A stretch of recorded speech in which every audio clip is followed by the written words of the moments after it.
This is a fan-generated show. If you would like to support us, please go to jamieglazov.com and also don't forget to subscribe to our YouTube channel.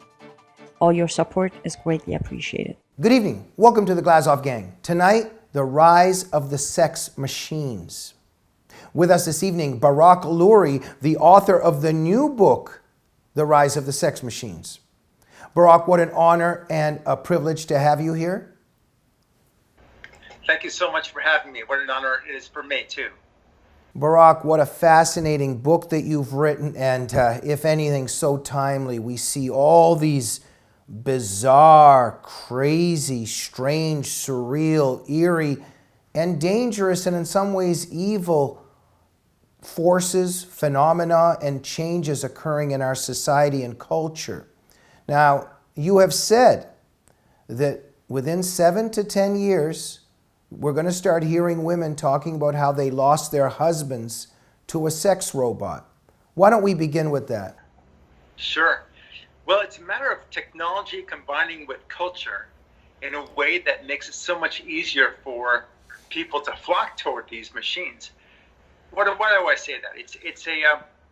What's happening is that technology and culture are combining to get rid of relationships, whether we realize it or not. We're living in a culture of instant everything, right? You want to get your food, boom, it's right there. You want to get your Uber, it's right there. Banking, books, music, everything is downloaded in seconds. And people are beginning to expect that. So why would they be any different when it comes to their relationships, or better yet, to their sexual experiences? They want it quick, and they want it fast, and they want it to be done with it, just like anything else. And if they don't like it, well, then they return it. That's the culture. But it can't happen without a culture of godlessness. And that is the main problem that's happening here, Jamie. It's a really big problem. That's why you'll see, as the robots get more sophisticated in AI and otherwise, but more importantly, as they get cheaper, that everyone else will have them, then suddenly it'll become the norm. And that's why I say in 7 to 10 years, maybe even sooner, you'll hear many women saying, I lost my man to a sex robot. Right. Well, we see so many things happening. There's the loss of, as we know, I'm not, of course, speaking for all people. I'm just talking about also in our higher culture, in our media, this waning interest in religion, feminism's dismissal of men, this whole masculinity as toxic movement. You talk about all this, the Me Too movement, and so how all of this is just combining together. I mean, Barak, look, I think we're all noticing it. I just sometimes put a movie on.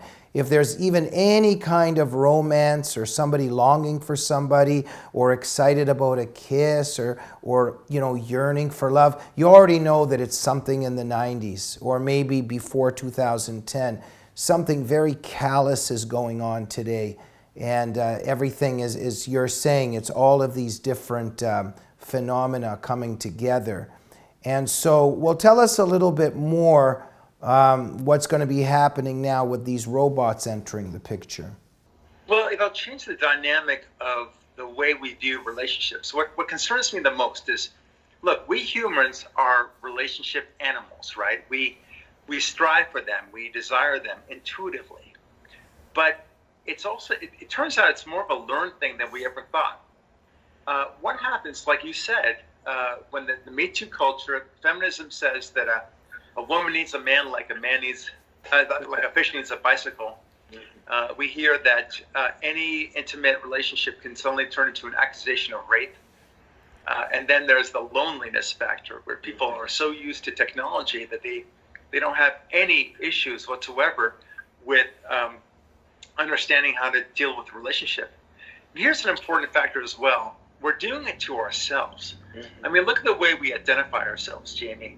If you or I were asked 100 years ago how we identify ourselves, you and I would say, well, I'm an American, I'm a father, in my case, a Jew, and then other things might flow from that, such as your occupation and such. But in the 70s, it turned out to be a different identity, right? You were suddenly a Black American, a Hispanic American, maybe a Jewish American, and so on. But then in the year 2005 and later, it changed yet again. Now it's all about your sexual identity and how you chase your orgasm, what appeals to you sexually. And that's all it is. And that's the way they want you to think of yourself. You're a transgender bi man with a lemon twist, right? That's one of the 78 or so genders and growing as we're talking. By the time the end of the segment, it'll be another 5. That's the point. And not one of them asks you how to satisfy and help somebody else. It's only about what you narcissistically want of yourself, what appeals to you. So no surprise there. We're developing a culture which is always saying what's important to you, what are your needs, and then they're so surprised that people will just turn to the orgasm and just focus entirely on that. Yeah, and absolutely, Barak. And look, we know there's an agenda here. You put it on any Hollywood movie now, any reality show, any show. It's not every second sentence. It's almost every sentence. We've got some kind of an agenda going on in terms of the war on men, in terms of the war on the nuclear family, etc. And look, you just approach, I'm getting a little bit older, but I'm around a lot of people, young and old. I'm around a lot of young people. So you go, even a woman, let's say in her mid-20s, you ask her, do you need a man? Do you want a man? It's frightening what the answers are today. It's actually almost seen as an offensive question. And the left is really succeeding in this destructive agenda, isn't it? Yeah, you're so right. The idea of you completing somebody else, whether you're a man or a woman, is laughable. In fact, it is. It's insulting. Yeah. Just like you said, the idea of being one with somebody else. They don't get that anymore. And so, it's offensive, like you said. And the fact is that people don't even really want children at all. They don't understand what a relationship is. When you think about a relationship, it's about starting a family. It's about having children. It's about connecting with somebody, and you're bound by civilization to have children, right? There's a joy and there's an obligation associated with children. But now the idea of having children is considered a selfish act. Yeah. So the more children you have, the more selfish you are somehow. Why? Because you're depleting the Earth's precious resources, and when you do have a child, that he's just emitting carbon emissions, it's a double negative whammy. So people are more and more internally referencing, and they're not considering relationships at all. And you're seeing that time and time again. They do not understand why they should have a long-term relationship. I mean, if you were to try, one kind of restaurant, you'd get tired of that restaurant very quickly. Young people don't understand what a relationship is.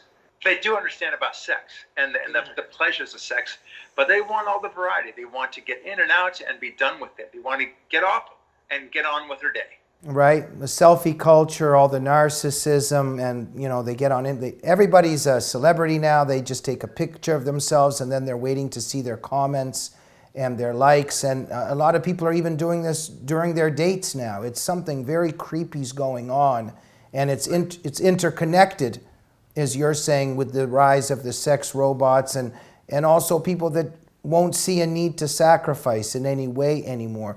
Barak, we don't want to give any spoilers here. Perhaps you can just maybe tease the audience a little bit, but you have a question in terms of, will there be any resistance to this movement?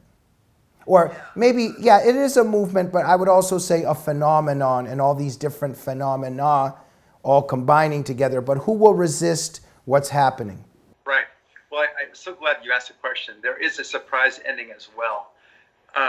And for a nonfiction book, you don't normally expect a surprise ending, but there's a real shocker ending in this. A shocker ending like the Planet of the Apes, where Charlton Heston says, on the beach, he discovers he was on Earth all along, right? The question is a good one, and here is the thing: we have fewer and fewer people who believe in God, for whom God is at all important in their lives.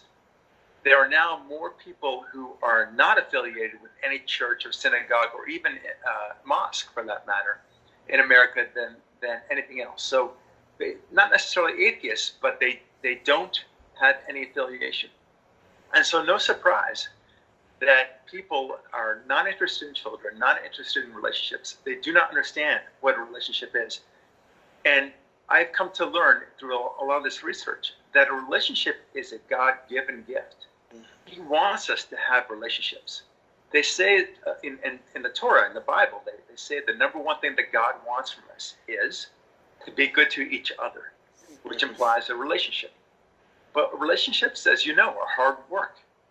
You have to give, you have to take, you have to compromise. And if you're a man, you have to understand a woman. And if you're a woman, you have to understand men. That's complicated stuff. But we don't want complications in our lives. We want our food right away. We want our books right away. We want entertainment right away. And now we want our orgasms right away. There will be an app, Jamie, in the near future. Just like Uber's, your car is 3 minutes away. Well, your sexual experience will be 3 minutes away. That's the way it's going to be. And Barak, I don't mean to trivialize this or be silly for a minute, but I just got to ask. So let's just, in terms of this particular thing that's going to be happening, just for a minute or two. So people will just go to a store and I guess buy a robot, right? Yes, that's right. Okay, and then I guess they bring it back to their apartment. Like, are they going to pretend it's a flat screen or something to avoid the embarrassment? Or it's just going to be a completely maybe normal thing? And then then they give maybe him or her a name. And then I've heard men joking, but I've heard women joking too, that there will be an off switch. And they think that that's a great, great advantage because I guess people are getting tired of each other or don't want to make any sacrifices. What will that world look like? Yeah, well, okay, so as to the embarrassment factor, there will not be an embarrassment factor. Here's what's going to happen. The price point will get down right now for the most sophisticated robots that are something like $16,000. That's a lot of money. But when it gets to a certain price point, like computers got down below $1,000 per computer, that's when everyone bought it. Then the same thing will happen with sex robots. When they get to below $1,000 or some magic number like that, a lot of people will buy it. And what will really happen is when some celebrity, a rapper, an athlete, whatever, when he says, "Hey, I love my sex robot. Wow, it's been great for me," that's when everyone will be in, and then it will be normalized. Right. The same way that pornography has been normalized, same way that Tinder has been normalized. Right. Well, I just think this is a terrible thing, just very awful. I'm just asking for a friend. Where do you think you could get one of these right now? Just for research purposes. Okay, that's why I didn't become a comedian or a successful comedian. Barak Lurie, before we go, why should people get your book and why do they need to be concerned about this? It's asking themselves to look inward and to say, who are we? What is our essential role in life? What is our purpose? Is sex just sex?